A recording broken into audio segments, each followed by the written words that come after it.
Hi, so Chris Sadler here, and I'm talking about ways to lead strategically.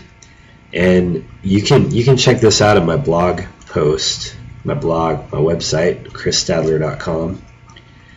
But essentially, what I have here is four of kind of the biggest mistakes I think that people make. And I'm going to go ahead and read this, but it's going to be a video read, so it should be easier to digest. So usually what happens is strategic leadership failures, pointing back to four main failure points, as failure to think, failure to discover, failure to decide, and then failure to negotiate. And so if we want to learn to think strategically, we're gonna unpack these just a little bit. So now, the first thing, leaders forget to think. So sometimes people call leaders strategists, and I think all leaders should be strategists. But let's separate those things a little bit. There are some people who can get you to follow them, and they're not very good strategists. So let's keep that in mind as we go. But many companies use best practices like a crutch. And that's not strategy, it's best practices. They move through situations without stopping to think about the system. They don't analyze their own approach very often. So so in other words, they don't ask what are the basic building blocks of our situation. Because if we can think conceptually, if we can break those things down into basic building blocks and think conceptually about them, and not just be looking for data and specific facts, but think conceptually. Like, is this logic? Is this true at a logical level? And do these things pass the kind of the common sense test?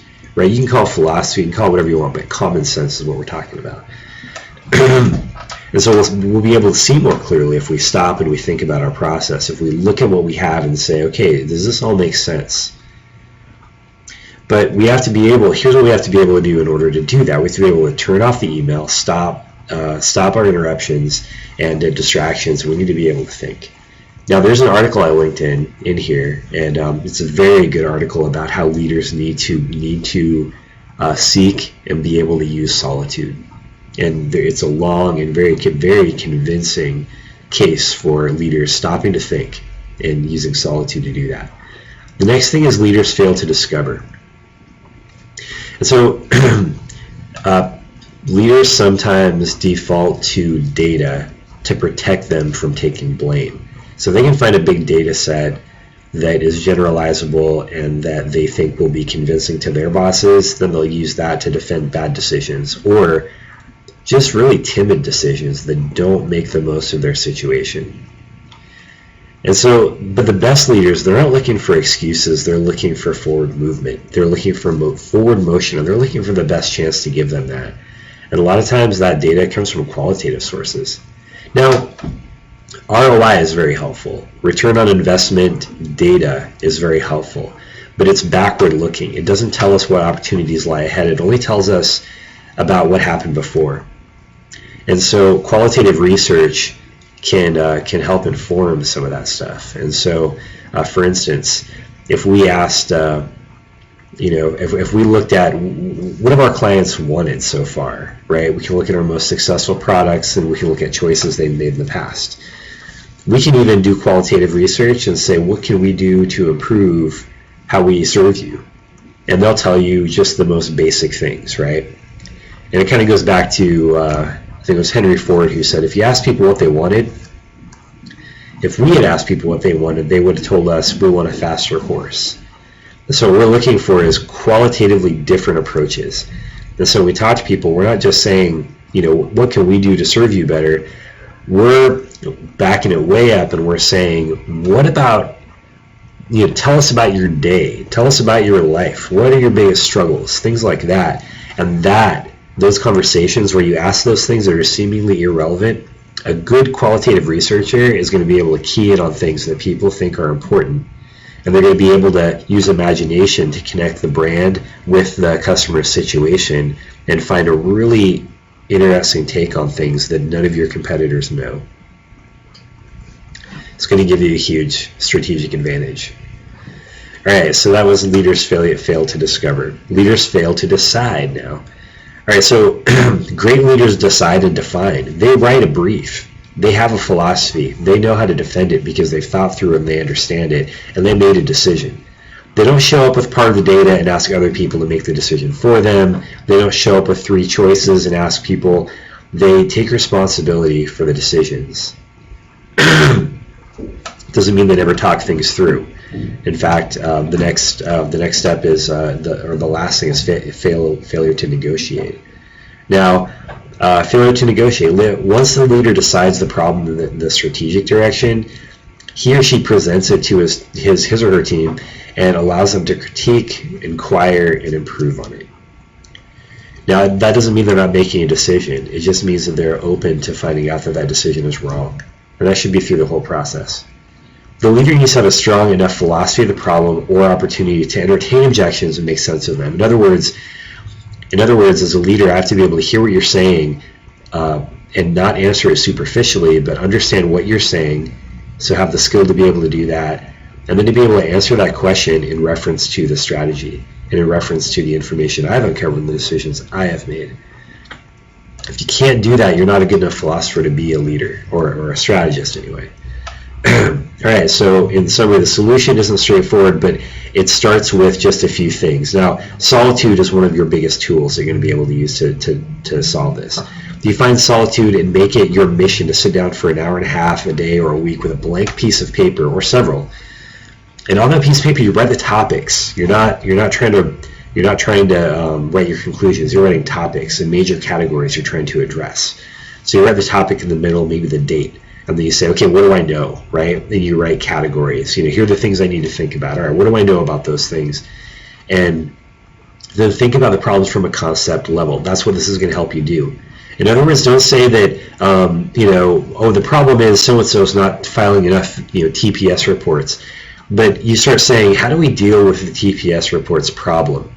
Now, all of a sudden, you have way more solutions than just like, hey, I'm powerless because so-and-so won't file his TPS reports. Right? Now we're thinking about it from a different level. Now we can say, well, we need to get an admin to run around and file all these TPS reports for us. Maybe that's a better solution. So it opens up your ability to solve the problem, because you're saying, kind of like the old advertising, instead of saying we need a 1/4-inch drill bit, right? You're saying, you know what? We don't need a 1/4-inch drill bit. All we need is a 1/4-inch hole, and we don't care how we get that 1/4-inch hole. It could be a laser, it could be whatever. So now all of a sudden you're opening up your options hugely. So solitude is your first tool, your first solution. The second one is accelerate delivery with a working hypothesis. So now, discovery, not delivery. Discovery can be even easier than we think, right? Initially we think in school, first thing you do is find out everything you can about the topic. Now, the reason that's a problem is because that's a very undirected approach. It's not fun, and it's undirected. And so it's a bottom-up process that leads to wasted time. It's uninteresting, it's unorganized. But if we create our own working hypothesis and ask questions until we find a convincing answer, then that's a lot more fun, it's a lot more relevant, it's faster, you waste less time. Are you using your gut feeling to direct your research? Yeah. Are you using logic and analysis to direct it? Yeah, definitely. It's top down. It's not bottom up. You're not going to fall on rabbit trails. You're not just jumping into a pool of information. You're figuring out what you want to find out, and you're looking for objections. You're looking for problems. You're making sure it's logical, philosophically sound, and passes the common sense test. All right, so this could be getting sources from trade press, industry experts, hiring a research firm, or conducting your own qualitative research like interviews or focus groups. The key is this: you get curious first. You write down your working hypothesis, you get curious about it, and then you get good at proving or disproving. Essentially, that's all it is. Okay, that is accelerated discovery with a working hypothesis. Finally, you're going to reframe decisions. Making a decision creates discomfort. But since we can't get away from it, it doesn't serve us to get away from it. So let's reframe it.